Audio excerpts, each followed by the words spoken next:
The Samsung Galaxy S25 Ultra deftly manages to meld the consistent Galaxy S series aesthetic with all that made previous Ultras notable, including the S Pen, but this phone is also distinctly different to all previous Ultras thanks to deep and richly baked in generative AI capabilities.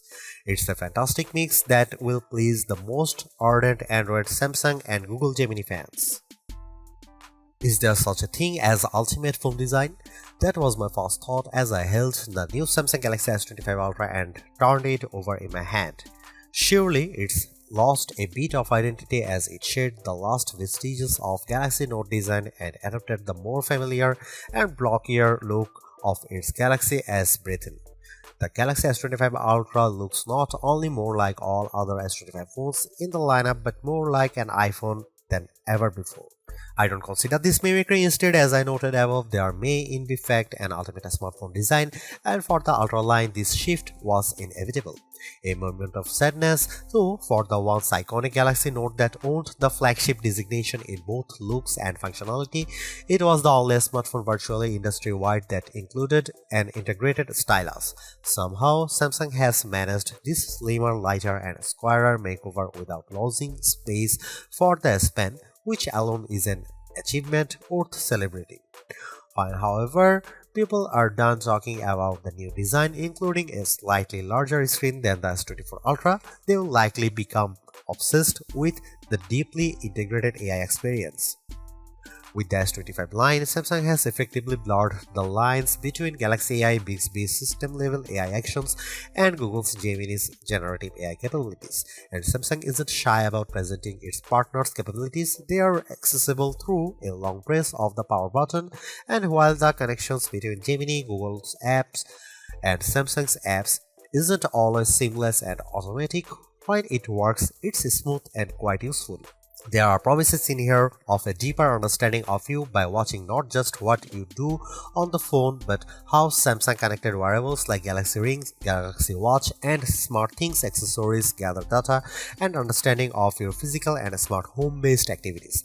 Ultimately, that information is presented as part of now brief home screen widgets that give you, among other things, morning and evening briefs.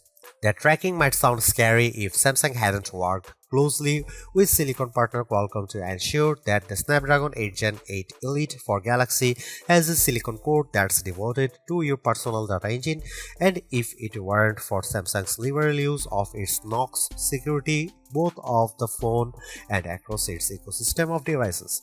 In my time reviewing the S25 Ultra, I saw some personal insights in my briefs but not enough for them to be meaningful. I think this is the kind of feature that will bear fruit after weeks of using the phone and essentially training the AI to understand you. AI can be found sprinkled throughout the system, including in photography, which is a good thing since Samsung has done little to upgrade the physical camera array. Of the 5 cameras, only one got an upgrade, the ultra-wide, which is now a 50 megapixel camera. On the other hand, Samsung has upgraded its Pro Visual engine, and as a result, photography is generally even better than on the Samsung Galaxy S24 Ultra. And if your photographic skills aren't up to snuff, you can now ask Gemini to suggest changes based on the quality of your own photos. There are more powerful tools for generating AI images and making AI alterations to existing photographs. Sketch to image is more powerful than ever, and I found that using the S Pen with sketch to image generated incredibly realistic AI editions. Samsung's AI integration also extends to sound. It can recognize music playing in a video or hummed by you, and it's also adept at cleaning up messy audio in videos you shoot. This is a better looking, faster, smarter and longer lasting Ultra than any that's come before it, and it still costs the same $1,299 US. The Samsung Galaxy S25 Ultra was unveiled at Samsung's Galaxy Unpacked event on January 22. It's available to pre-order now in a choice of 4 colors wherever to buy: titanium silver blue, titanium white silver, titanium grey and titanium black, and 3 more that are exclusive to the Samsung store: titanium jade green, titanium pink gold and titanium jet black. The phone ships in either 256GB or 512GB or 1TB storage configurations, and every variant comes with 12GB of RAM. Samsung Galaxy S25 Ultra will begin shipping on February 7 for the following prices. The 256GB variant is $1,299, 512GB price is $1,499, and 1TB is $1,659. The Samsung Galaxy S25 Ultra drops the Galaxy Note look, completely replacing it with a look that reflects the Galaxy S aesthetic found across the S25 line, although it's not an exact replica of those phones. Yes, it has a flat titanium band wrapping around the body, but the corners are slightly squarer than those of the Galaxy S25 and S25 Plus. Compared to the S24 Ultra, this phone is at 162.8 by 77.6 by 8.2mm, slightly taller but also narrower and thinner. It's also considerably lighter at 218 grams compared to the S24 Ultra's 232 grams. That's the difference I noticed when I held the phone in my hand, and yes, that's lighter than Apple's iPhone 16 Pro Max, which weighs in at 227 grams. I give Samsung credit here for making a lighter phone that somehow still has room for the 5000 mAh battery and to stow the S Pen. Despite the significant chassis alteration, there aren't a lot of other design changes. The volume rocker and power sleeve or Gemini button are in the same relative position, while Samsung has shifted the antenna cutout from that side to the top of the opposite edge. On the bottom is the same USB-C charging and data port, a wide slot for the base speaker, the S Pen slot, and a SIM slot. That last slot is notable because while Apple's iPhone line in the US only offers eSIM support, the S25 Ultra offers a standard SIM and eSIM and includes dual SIM support. While the S25 Ultra's body is titanium, the front and back are swaddled in Gorilla Glass Armor 2, which includes the extra protection of ceramic. However, while this material might protect the phone from drops, it's still not scratch proof, and even though I have taken extreme care with my review unit, I'm still noticing some long scratches on the display. They are not deep and they are not noticeable when the screen is off. Still, I wait the day when a smartphone manufacturer can deliver a truly scratch-proof display. Overall, I like the new look and feel of the Samsung Galaxy S25 Ultra, and I don't mind that it's lost a bit of its distinctive Note aesthetic. This is a big screen handset that I enjoy holding and using. Samsung has managed to make the Galaxy S25 Ultra screen 6.9 inches, that's 0.1 inches larger than the S24 Ultra's screen, and it's all thanks to a 15% smaller bezel surrounding the display. This change to the screen size is almost the full extent of changes between the S24 Ultra and S25 Ultra. It's still a Quad HD Plus display that's capable of running 3120 by 1440 pixels, which is higher res than the iPhone 16 Pro Max's 2868 by 1320 Super Retina XDR display. You won't see that S25's Quad HD Plus resolution though unless you dig into setting and switch from the default Full HD Plus resolution, and there's a good reason to leave well enough alone, as the Full HD Plus resolution looks excellent in most situations and you will get better battery life by sticking with the lower resolution.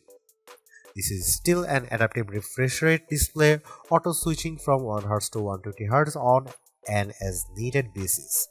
Again, you can save a bit of battery life by switching to 60Hz, but the buttery smooth motion is, in my opinion, worth the trade-off.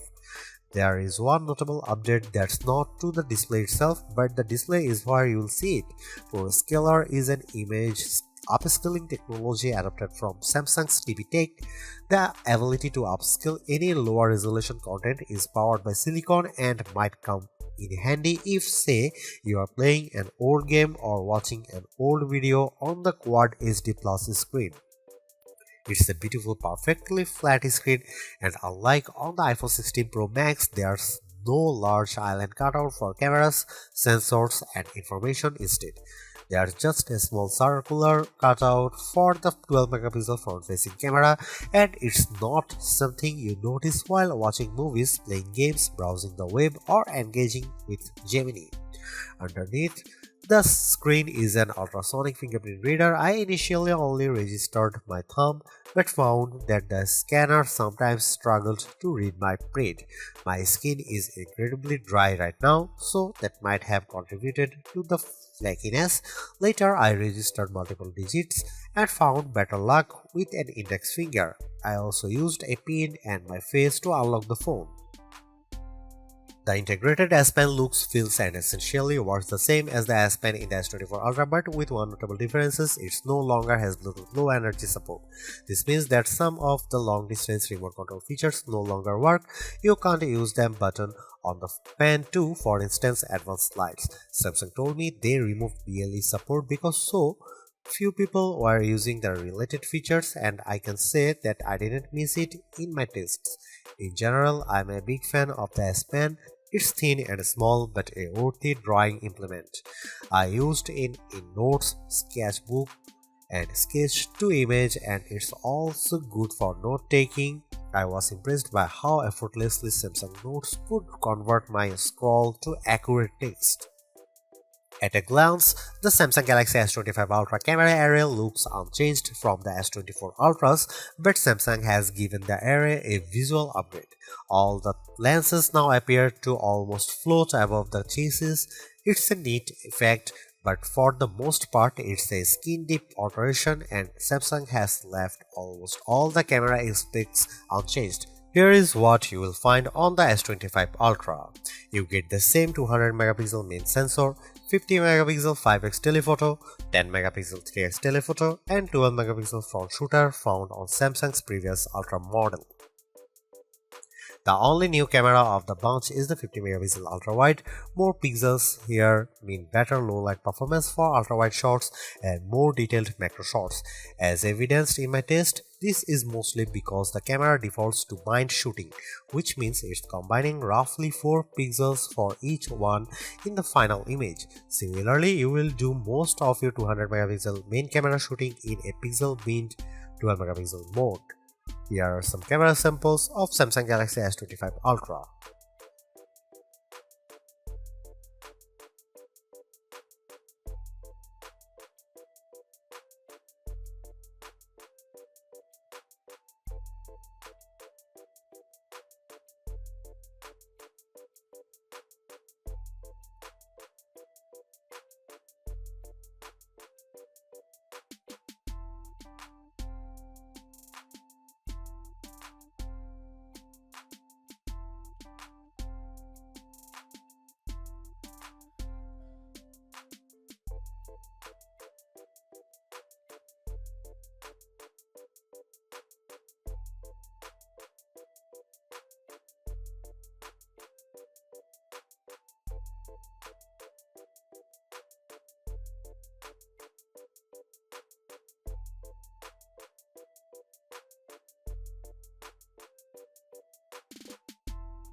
Samsung's long and enduring partnership with Google and Qualcomm pays off in a rich and virtually unmatched system-level AI experience. One of the hallmarks of this system is that it's less about which AI is doing what than it is about execution and availability. You might be using Galaxy AI for one task, Google Gemini for a different prompt, and Bixby for a system-level query. The lines between these systems are blurred, as are those between apps built by Google, Samsung, and third-party companies. Samsung likes to talk about AI agents, though I wouldn't yet call these agentic AI, as most of the AI inside the S25 Ultra is not acting on your behalf without your intervention. But it doesn't take much to launch relatively complex queries beyond a long press of the power button and speaking to the phone. Interactions with Gemini and other AI can be as simple as pressing the button and asking a question about the weather, or as complex as find me chili recipes on YouTube and then collect them in a note. The prompt results in Gemini pursuing YouTube, finding the recipes and then collecting them in a Samsung Note. This cross-app prompt functionality works with a small collection of non-Google and non-Samsung apps, including Spotify and WhatsApp. I asked Gemini to find science-related podcasts on Spotify and then make a list of them in Notes. Unfortunately, Gemini collected a list of links, and then I asked Gemini to please find me a list of names. It would not comply. My other complaint with these cross-app connections is that nothing works unless you link apps like Spotify to your Google account. Multimodal capabilities mean that the AI can react to everything from photos and videos to audio. Samsung, though, has some work to do on making these processes simple and seamless. I also used the feature to identify various plants and followed up with questions about how to care for each of them. In each case, Gemini maintained the context of our conversation. One of the more exciting aspects of the S25 Ultra's AI capabilities is its potential to learn about you and offer helpful daily guidance. This shows up as the new Now Brief widget on the home screen. At a glance, this might appear like a simple, albeit personalized widget with some information about your day, but it's more than that and may become more useful the more you use the phone and the more Samsung devices you own. Now, Brief is tied to the new personal data engine, a local bit of learning AI that's housed in a special core on the Qualcomm Snapdragon 8 Gen Elite chip. The S25 Ultra uses their processing space to gather and analyze useful and, of course, encrypted data and insights about you, and then present it in morning, midday, evening, and late night briefs. These include basic info like calendars, weather, and reminders. But they can also give you insights such as your energy score and if you wear a Samsung Galaxy Watch or Galaxy Ring to bed, your sleep quality. Eventually, it will start offering suggestions on how you can improve these metrics. Samsung's mix of local encrypted data and occasional cloud-based AI mirrors that Apple is doing with Apple Intelligence. Most of its AI is local, but it will sometimes send the data to its encrypted cloud or even, with your permission, pass it off to third parties like ChatGPT. Samsung's unfettered use of Gemini and easy blending of Bixby system features and third-party apps make Samsung's AI offering feel more complete and comprehensive. And while Apple is only comfortable letting people create cartoonish images to themselves and new Genmojis, Samsung is pushing the boundaries of AI image generation. Since the introduction of Galaxy AI last summer, I have been adding uncanny, lifelike AI elements to original photos using sketch to image, and the S25 series proves even more adept at fictional creations. I used sketch to image to add a white mouse to a series of images using the S Pen. I sketched a simple line drawing of a mouse, doing my best to accurately position it on each surface. Then I let Samsung Galaxy AI do its work. The results were jaw-dropping. The only way you'd be able to know that the white mouse had not coincidentally appeared in each photo is the AI-generated content watermark on each images. Drawing Assist lets me sketch anything poorly and generate watercolors, cartoons, pop art, 3D cartoons, oil paintings, and sketches based on it. I can also generate images from text and original photos. The sketch features do a nice job of turning photos into line drawing.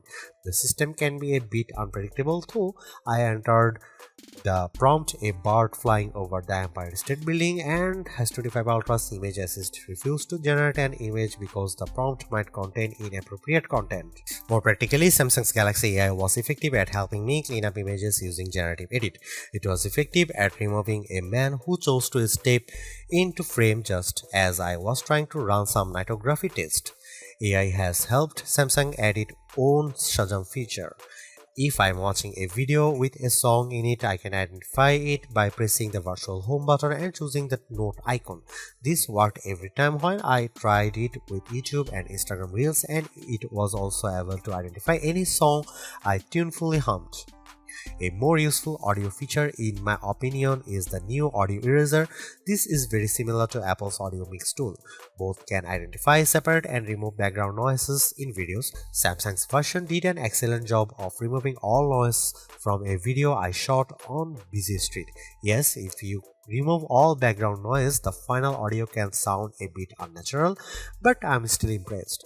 As a system, One UI 7 is cleaner and smarter than ever. Even Gallery has been given an AI upgrade, so it's better at returning useful photo results. I can now select the search icon and then speak my query with typically accurate results. I asked for photos of plants and the S25 Ultra instantly returned all my photos that include plants. I still prefer using Google Photos, which of course is preloaded on the system and can back up all your Galaxy S25 photos. If you let it do that, you'll find no better image search engine. Throughout my tests, I marveled at the Samsung Galaxy S25 Ultra's combination of power and efficiency. There was no task it couldn't handle, and I found its AI capabilities speedy and effective. Much of this is down to the new Qualcomm Snapdragon 8 Gen Elite for Galaxy, which is backed up by 12GB of RAM. This isn't just the fastest chip Qualcomm's ever produced, it's a custom version for Samsung. Geekbench 6.3 benchmarks show that Gen 8 Elite for Galaxy has significantly closed the gap between Galaxy phone performance and iPhones running the latest Apple Silicon Apple's A18 Pro. In my test, Apple's still in the lead, but our Future Labs results put the Samsung Galaxy S25 Ultra just ahead of iPhone 16 Pro Max on multi-core tests. Graphics scores are comparable to Apple's, and real-world performance on games, productivity and general use tasks do not belie those numbers. Perhaps more notable is that despite intensive use, I am seeing amazing battery life, thanks to due in part of the Gen 8 Elite's 3nm process and the new 40% larger vapor chamber that manages heat. It is being paired with a new thermal interface material which covers the CPU and is then covered by the vapor chamber. As I mentioned above, this 5G phone supports dual SIM and still gives you the option of using a physical SIM card. It also supports ultra-wideband, which could be useful for using the phone to locate those new Samsung Smart Tags, and Wi-Fi 7, which should help future-proof your connectivity experiences. Samsung rates the Galaxy S25 Ultra at 31 hours of video playback, and on mixed tasks I got well over 30 hours of battery life on a single charge. With a 65-watt charger, I fully charged the 5000 mAh battery in 1 hour. In our lab test, the rundown ran 18 hours and 35 minutes when using the phone screen at the standard 60Hz refresh rate and dropped to 17 hours and 50 minutes when using the more resource-intensive adaptive refresh rate.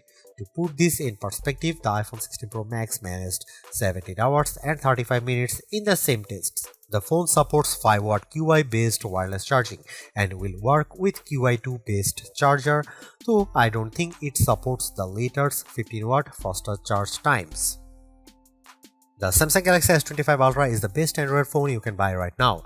Interacting with AI has never felt more natural or useful. In addition, the phone's gorgeous screen, helpful S Pen, solid battery life and class-leading power all contribute to Samsung's most well-rounded offering. Top-tier cameras with exceptional zoom merely top it all off. You can get a similar overall experience from the Galaxy S25 Plus and the Pixel 9 Pro XL for less money, but with a slightly smaller screen and without the stylus. For anyone seeking the ultimate Android phone, though, the Galaxy S25 Ultra is our editor's choice winner.